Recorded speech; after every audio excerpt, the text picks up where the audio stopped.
This podcast is for anyone who has ever felt stuck, whether it's a major life transition, a dark night of the soul, or just staying small out of fear. If you've ever struggled to move forward, if you're repeating unhealthy patterns in relationships, or you have a black belt in beating yourself up, you were meant for more, and this podcast is for you. We'll get real, we'll get vulnerable, we'll probably cuss a little bit, and we'll get to the root of it all, your self-worth. With every step, you'll find the courage to rise.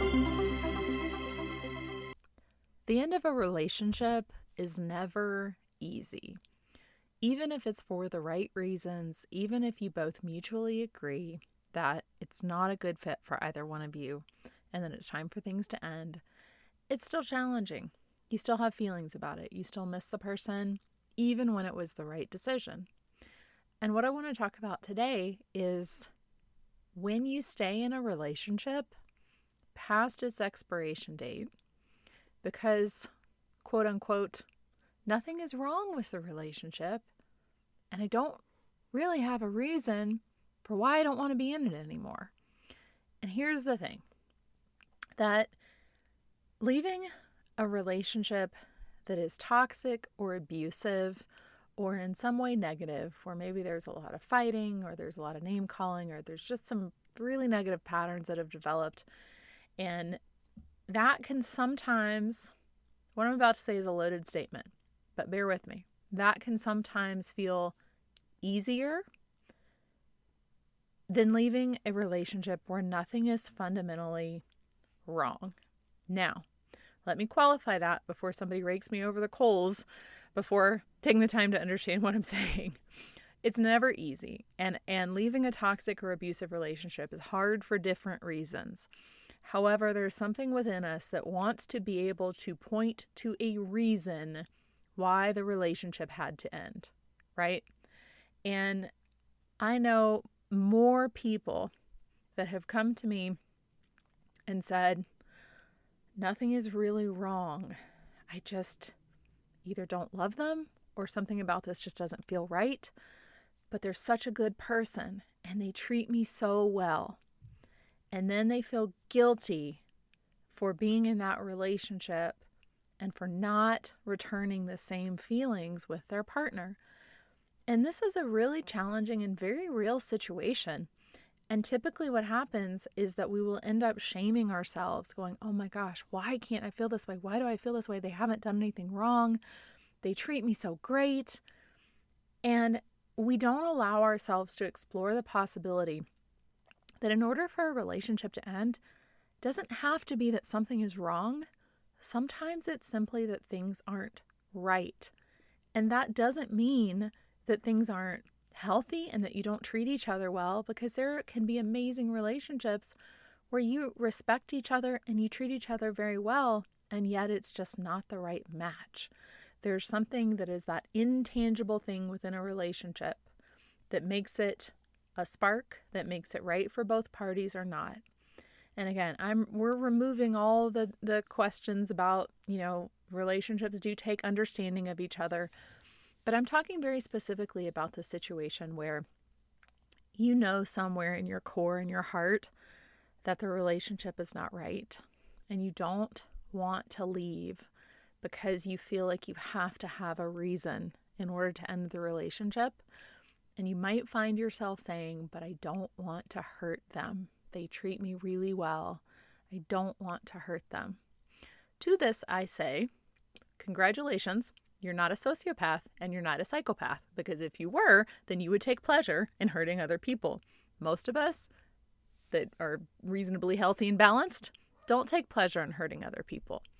But that is not a reason to stay in a relationship, because the truth is that you will hurt them more long-term and you will hurt you more long-term by staying in a situation that is fundamentally not right for you and that doesn't feel right in your heart, your soul, your intuition. All those intangibles.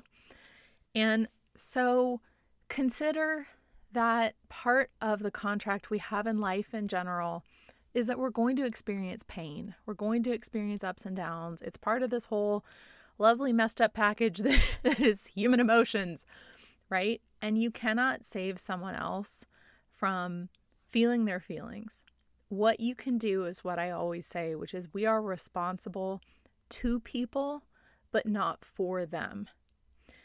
And you aren't doing them any favors by staying in a relationship where your heart really isn't in it and where somewhere deep down you know that it's not the right fit, because a couple of things will happen. First of all, you will start to get into a cycle of self-loathing because you're fundamentally not honoring yourself. Second of all, you will probably start to sabotage the relationship unconsciously because you're trying to find a reason to justify leaving. And that can look like a lot of different things. That can look like infidelity. It can look like picking fights. It can look like picking your partner apart, right? Like constantly nagging them or fussing at them or, basically telling them all the things they do, all the things about themselves that aren't right. And that's actually more harmful than if you speak what is genuinely true.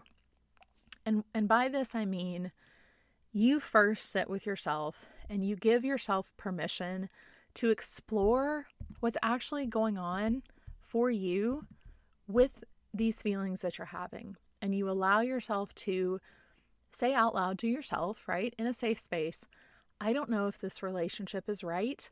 And I acknowledge the fact that some part of me feels like I have to have a reason to leave. But the reason enough is that it doesn't feel right for you.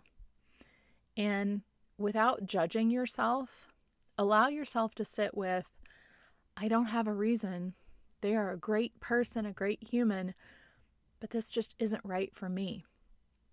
That's your intuition. That's your internal guidance system that's telling you that for whatever reason, this is not the right relationship for you. And so honoring that within yourself and then looking at the balance of, as I've said before, we have to choose our hard in this life. It is hard to end a relationship, any relationship. It's hard to end a relationship. It is harder long term to stay in a relationship that your heart isn't in than it is to do the temporary pain of ending that relationship, because you're likely to miss that person. You're likely to have some time alone, which we can talk about another time. Not be scared of being alone. And they're likely to have some pain too, because that is part of the process. That's just part of the human experience. And if you do it in a way that is loving and compassionate and understand that by taking that step, yeah, they may have some feelings about it. You cannot control that. What you can control is how you honor what is true for you. And you do it in a loving and compassionate way. And there may or may not understand in that moment, right? It depends on where everybody is on their own particular journey. But you're not saving them from anything by staying in a relationship that is not right for you. You are causing them more pain in the long run because you are keeping them in a situation, right, where their partner doesn't fully love them. And just like you deserve that, so do they. So here is the shift on this. If you're staying in a relationship where nothing is really wrong, but nothing is really right, and on some level, on a daily basis, it's kind of killing your soul, then do the work on it and sit with it and ask yourself, what if I gave myself permission to just feel how I feel about this? And what if I gave myself permission to acknowledge that even though nothing is really wrong, I just don't love this person, or it just doesn't feel right?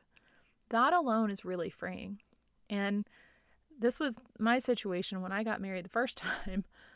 I couldn't find a reason, in quotes, a reason to leave the relationship when we were dating. I wasn't wise or aware or conscious enough at the time, and we do the best we can with what we have at the time. So this is not a matter of shaming, blaming, or guilting past versions of ourselves. It's just acknowledging I didn't know any different. And I didn't know that I was allowed to end a relationship that was fine. It was good. It was neutral. We didn't really fight. It wasn't great, but it wasn't bad. He was a nice guy, nice family, right? All those things you look for on paper. But some part of me, deep down, knew it just wasn't right. but I didn't understand that I had the permission to say, this is just not the right relationship. And I'm going to release you and I'm going to release me to go find it. And while it might have hurt him, had I broken it off before the wedding, I imagine, I don't know this for a fact, but I imagine it hurt him a lot more after we'd been married a year and I said, I don't want to be married anymore. But again, we do the best we can with what we have at the time. But that's an example. There's short-term hurt, and then there's drawing it out longer than you absolutely need to. And so the moral of this story, gentle listeners, is you're allowed to feel how you feel. You don't have to have some big, bad, awful reason why you need to leave a relationship. Perhaps it is as simple as the time that you had with that person has passed and it's time for both of you to be free. And acknowledge that there will be some pain that comes with it. Anytime anything ends, there is a whole range of emotions and we go through a grieving cycle. Could be short, could be longer, depends on a lot of different factors. But accept and allow that and know that what you're doing is you're freeing both of you up to find what you do truly want. And understand that it's a short-term pain for long-term gain. I didn't want to make that rhyme, but it was there. I had to do it. And remember that you are completely allowed to feel how you feel. Give yourself permission to explore these things, because as long as we're not giving ourselves permission to feel these things, we stay stuck, we stay in the dark, we stay in the whirring and the overthinking and the not really feeling good, but not really feeling bad. And then we start to act out in unconscious ways and we end up causing more harm in the long run. So if this podcast has resonated with you, if you find yourself in the position of not really being fulfilled, knowing on some level that it's not the right fit, but finding yourself trying to look for a reason, understand that the reason enough is that maybe you just don't love the person in the way that perhaps you should to be in a romantic relationship, and allow yourself to release them and to release you, and know that it's all okay as long as you're doing it from a place of love and compassion, and that you cannot control how another person feels, how they receive the news, how they react. All you can do is stay true to what genuinely in your core, in your heart of hearts, feels right for you, because in the long run, that is the very best thing you can do for you and for them. I hope you enjoyed this episode of the Courage to Rise podcast. Visit my website, couragetorise.com, for more information on one-on-one coaching, group coaching programs, and other upcoming events. Remember, life's too short not to sparkle. Sparkle on.